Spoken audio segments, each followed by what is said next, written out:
Welcome to the Get Fit Guys quick and dirty tips to get moving and shape up. My name is Brock Armstrong and I'm the Get Fit Guy. Many of us grew up being told that we should warm up before we exercise by holding a pose like a calf stretch or a forward fold to loosen us up, make us stronger, and make us more injury-proof. Now, while it is true that we should definitely warm up before we exercise, holding a static stretch is not the way to go about it. Back when I was in grade school, wearing my split shorts and my knee-high sport socks while participating in the mandatory track events to earn that scrap of satin in the form of a participation ribbon, well, stretching was a ritual that we all performed before the main event. Back then, we were all programmed to believe that we absolutely had to stretch our muscles before exerting them, especially if we wanted to avoid things like the dreaded groin pull. Well, times have changed, and luckily, so have gym uniforms. Now, these days, there are many studies that caution us away from stretching before workouts. According to research, not only does our performance suffer, like less strength, less speed, and less power, but it also does not protect us against injury, even the dreaded groin pull. So, what is a warm-up then? Well, a warm-up is exactly what it sounds like. It's a routine that warms up the body, literally and figuratively. A warm-up should activate what's called the synovial fluid, or the lubricant that's in your joints. It should raise your heart rate, and it should raise your body temperature as well. There's some great info over in the article called What is the Best Way to Warm Up? And I'll link to that in the show notes over at getfitguy.quickanddirtytips. But in a nutshell, what it comes down to is warm-ups come in many forms, and all of them should involve some sort of cardiovascular movement. Activities like walking slowly, then gradually building into a jog, or cycling at low intensity and building up to a moderate effort over a few minutes. These are all good ways to start a warm-up. I actually like to get my athletes that I coach to start their warm-up with a few sun salutations, which is a yoga move, and that can really help get the blood flowing, get their breath moving, and to get a feel of where they might be tight or sore that day. Now, the duration of the warm-up can vary. I usually say between 5 and 15 minutes, depending on the intensity of the effort that you're about to jump into. But a good rule of thumb is to make sure you break a sweat. Now, after you've broken a sweat, then doing some dynamic and full body movements that are often confusingly referred to as dynamic stretching is a good idea. After that, you should be ready to rock your workout.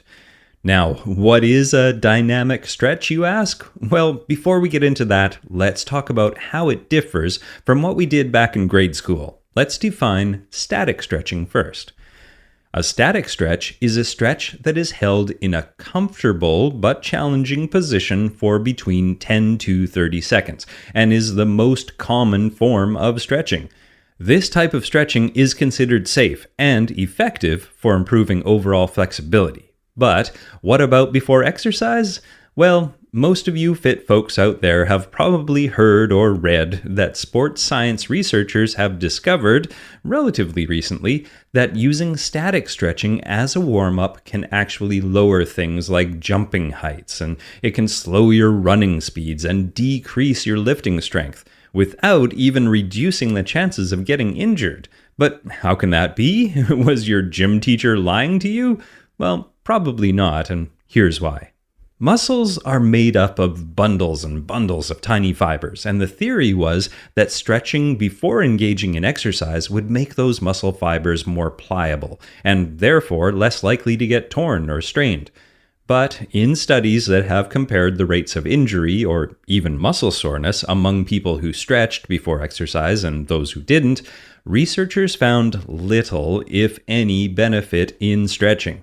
In fact, they found that stretching a cold and tight muscle that has not already been thoroughly warmed up could actually increase the likelihood of injury.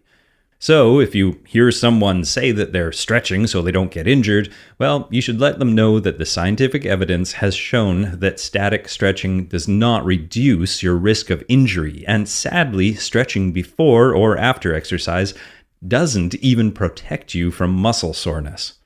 But how does it affect performance?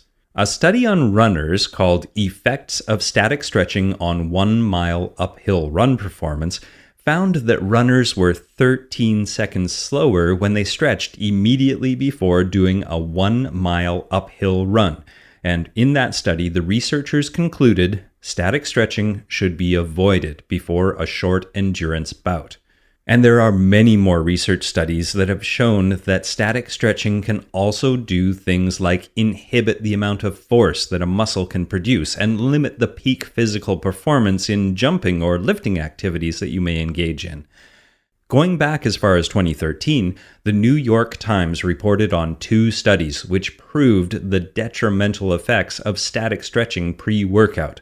One study showed that static stretching impaired strength output in people who were weightlifting when compared to the lifters who performed a more dynamic workout that I'll talk about later.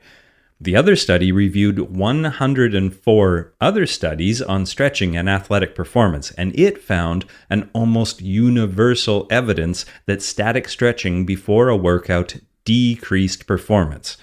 Now, research also published in the Journal of Strength and Conditioning Research found that if young, moderately trained men stretched before they lifted weights, they would feel weaker and wobblier than they expected during the lower body strength workout. Now, over in Croatia, an extremely comprehensive meta-analysis of the data that was published in the Scandinavian Journal of Medicine and Science in Sport added to the growing scientific consensus that pre-exercise stretching is unnecessary and very likely counterproductive. In fact, they concluded that static stretching during a warm-up routine should generally be avoided.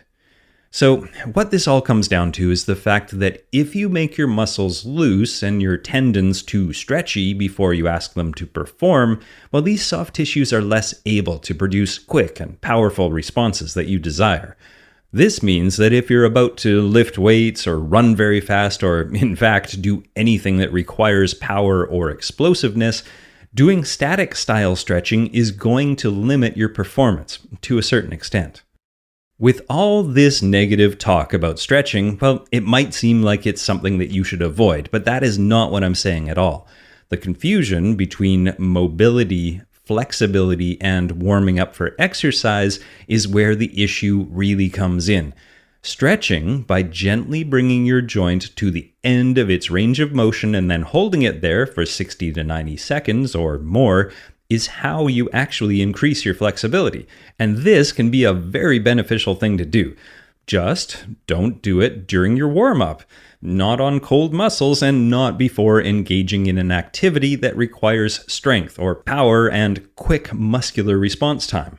The best time to stretch is when your muscles are warm and pliable and about to go and hit the showers and relax, which sounds a lot like a cool down, doesn't it?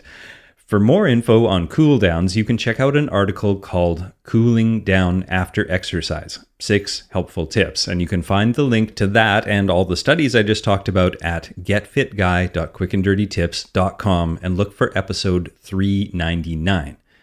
Now, a dedicated mobility and flexibility session is also the perfect time for stretching. Things like a yoga class, a Pilates session, or simply some time spent on a comfy piece of floor with a foam roller, tennis ball, and some spandex can be just what the coach ordered a few times a week. But let's get back to what you should do before you work out. Well, since we know that engaging in static stretching before you lift weights can make you weaker and less stable, and that pre-exercise static stretching can hurt rather than help your athletic performance, what should you do? Well, unlike static stretching, which is a stretch that is held in a mostly still position for a few seconds at a time, dynamic stretching is an active version of stretching, where you move your body through an increasingly larger range of motion. Dynamic stretches include things like arm circles, leg swings, squats, walking lunges, side lunges, jumping jacks, hip circles, ankle rotations, high leg or goose stepping kicks, a thing called the inchworm, fire hydrants, hip hikes, and the list goes on and on. This type of stretching has been proven to actually increase power, increase speed, increase your agility, and your strength performance when used as part of your warm-up. This will warm up the body and get the heart rate elevated while also moving your body through a good range of motion, actively. Now, more fundamentally, these types of movements underscore the importance of preparing the body for exercise instead of preparing it to be flexible.